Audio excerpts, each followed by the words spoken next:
Welcome, fellow travelers through the liturgical year. This is Lisa Davis with another Feast Day Quick Take on the Feast of Our Lady of Ransom. The word ransom, used as a noun, is defined as, quote, a sum of money or other payment demanded or paid for the release of a prisoner. Used as a verb, it's the, quote, action of obtaining the release of a prisoner by making a payment that has been demanded. Today's feast day sheds special light on a facet of the character of the Blessed Mother that is sometimes overlooked or misunderstood. She is not just our mediatrix, she is our reparatrix. She not only mediates, she repairs. Make note that IX on the end of a Latin word indicates that it is a shared role. It means co or together with. In this case, of course, our Blessed Mother acts together with Christ her Son. In his encyclical, Ad Diem Illum, Pope St. Pius X stated it this way, quote, by the union of will and suffering between Christ and Mary, she merited to become in a most worthy manner the reparatrix of the lost world, and consequently the dispensatrix of all gifts which Jesus acquired for us through his death and blood.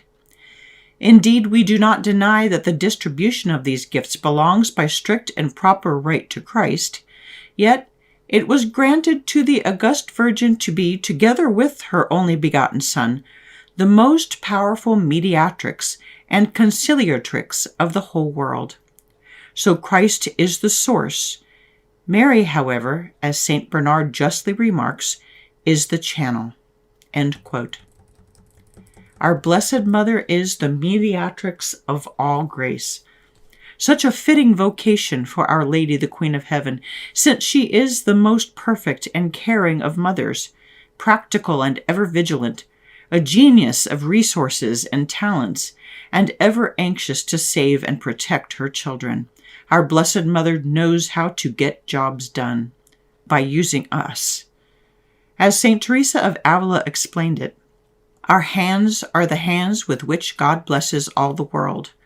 Ours are the feet, ours are the eyes with which he looks compassion on this world. Christ has no body now on earth but ours. And St. Catherine of Siena says, God made us without our help. He will not save us without our help. God could snap his fingers, so to speak, and solve all of our problems in an instant. But he seldom operates that way, and neither does his mother. Instead, they send grace, spiritual aid, and special human envoys sometimes, and then they leave the hands-on work to the church militant. We ourselves can teach the young, nurse the sick, aid the poor, visit the imprisoned, or support temporally and spiritually those who do these things. And in so doing, we are not only acting as the hands and feet of God to help others, but we sanctify our own souls in the process. And our Blessed Mother is always working behind the scenes to further the corporal and spiritual works of mercy amongst us. Sometimes, however, bigger tasks arise that require more of the Blessed Mother's personal intervention. To spread her message of prayer and sacrifice in the late 18th and early 19th centuries, for instance, Our Lady appeared to the simple children at La Salette and Fatima to stem the tide of sin in the rapidly corrupting modern era. And at Lourdes she appeared to humble St. Bernadette to repeat the message of the Rosary and affirm the Church's official proclamation of the dogma of the Immaculate Conception. These most recent apparitions are probably the most familiar to Catholics. But 600 years before these intercessions, warning us against modern scourges of evil, the Blessed Mother interceded for her children during the Mohammedan invasion of the Christian world. By instigating the formation of the Order of the Ransom of Captives, she mediated in as hands-on a way as she ever has in history, not only for the soldiers captured in the Crusades, but for the many innocent bystanders swept up in the tide of the Saracen pirates, who stole civilians from port towns and captured ships in order to sell them into slavery to fund their continued attacks.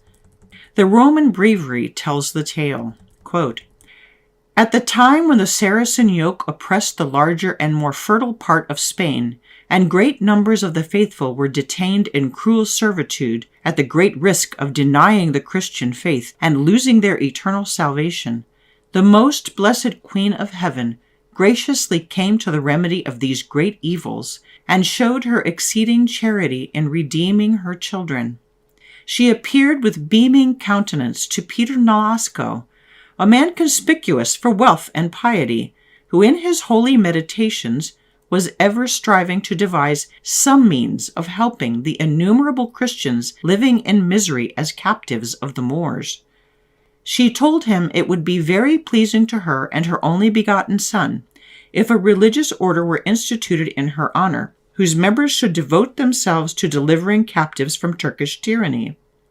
Animated by this heavenly vision, the man of God was inflamed with burning love, having but one desire at heart, in other words, that both he and the order he was to found might be devoted to the exercise of that highest charity, the laying down of life for one's friends and neighbors.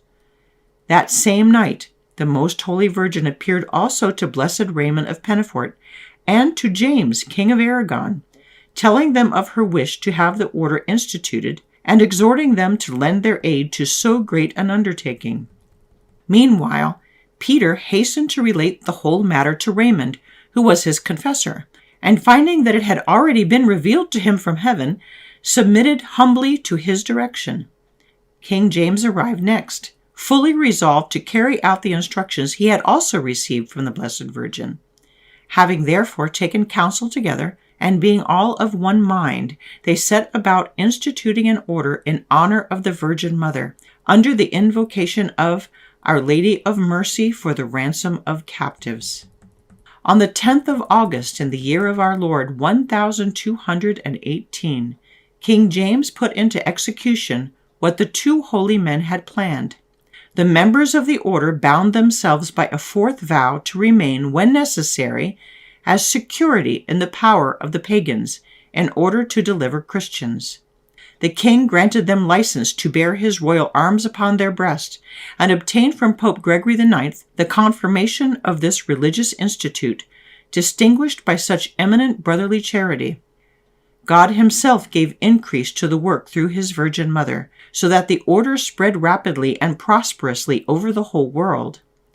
It soon reckoned many holy men, remarkable for their charity and piety, who collected alms from Christ's faithful to be spent in redeeming their brethren, and sometimes gave themselves up as ransom for many others, in order that due thanks might be rendered to God and his Virgin Mother for the benefit of such an institution. The Apostolic See allowed this special feast and the office to be celebrated, and also granted innumerable other privileges to the order.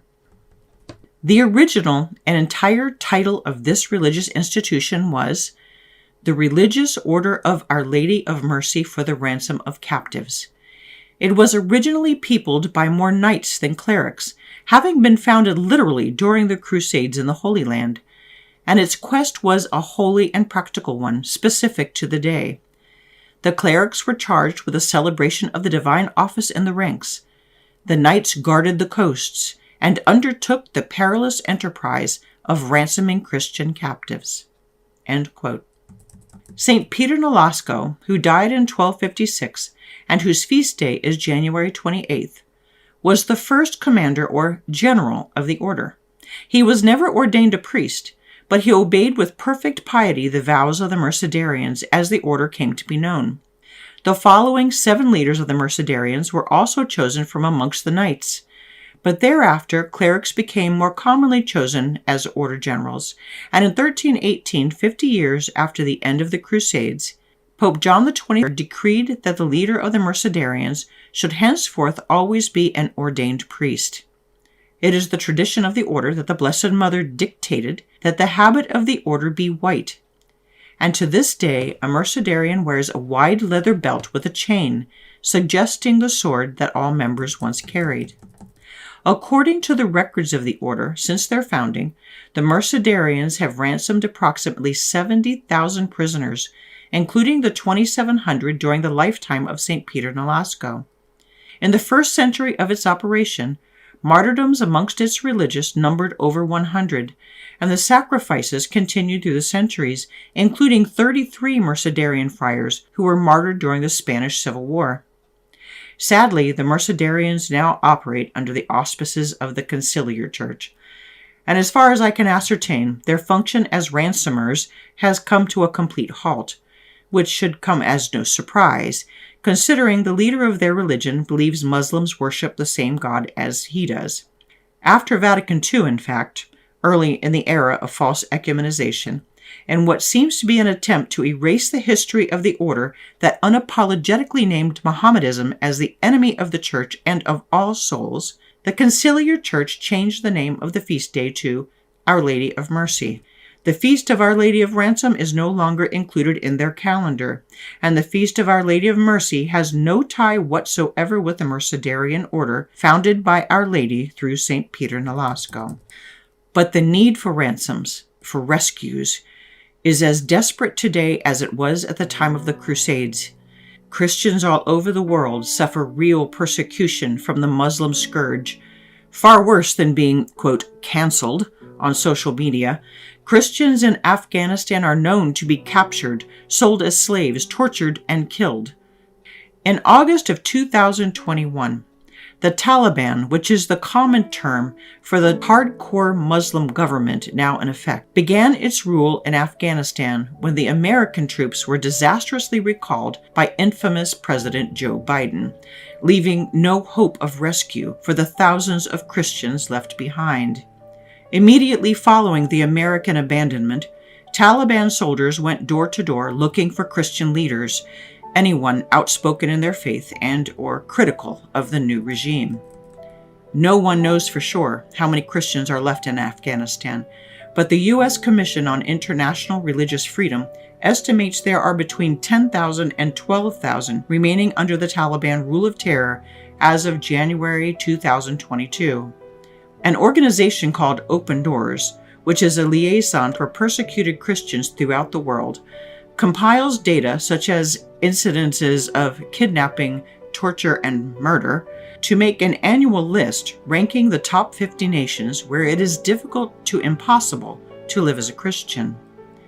Afghanistan now tops this list, displacing North Korea, which had for 20 years been the number one worst place on earth to be a Christian.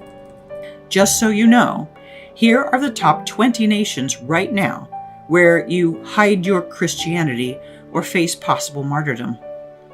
Afghanistan, North Korea, Somalia, Libya, Yemen, Eritrea, Nigeria, Pakistan, Iran, India, Saudi Arabia, Myanmar, Sudan, Iraq, Syria, Maldives, China, Qatar, Vietnam, and Egypt.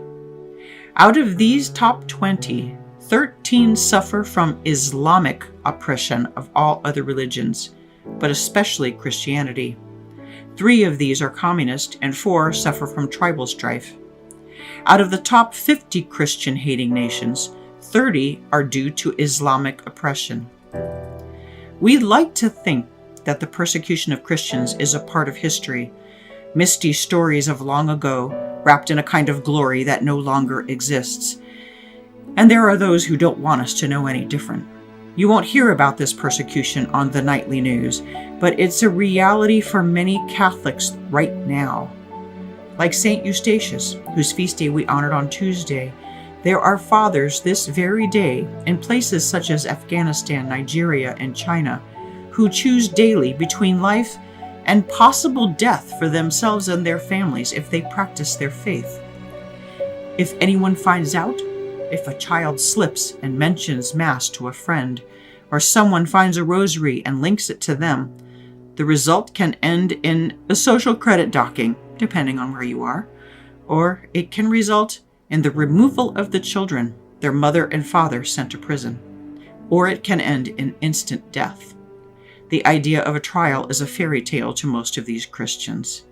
No one stands up for them, We rarely even hear about them, but we can pray for them. Though the Mercedarian Order is no longer operating as founded, Our Lady of Ransom still watches over every single soul suffering on account of her Son. And it's incumbent upon us in the most fundamental kind of charity to beg her intercession, to pray for these poor people, for their temporal safety, and for the strength of their resolve if worst comes to worst, that they save their souls most of all, even if it means they join the ranks of the martyrs in heaven. A glorious fate, not as rare as we might like to think. And last but not least, it would behoove us to pray to Our Lady of Ransom and to all the unknown martyrs of our century, that if we find ourselves in a like situation, they will pray us into heaven too. Our Lady of Ransom, have mercy on all those who suffer for the faith. Pray for us all. Blessed be God, and his angels, and in his saints.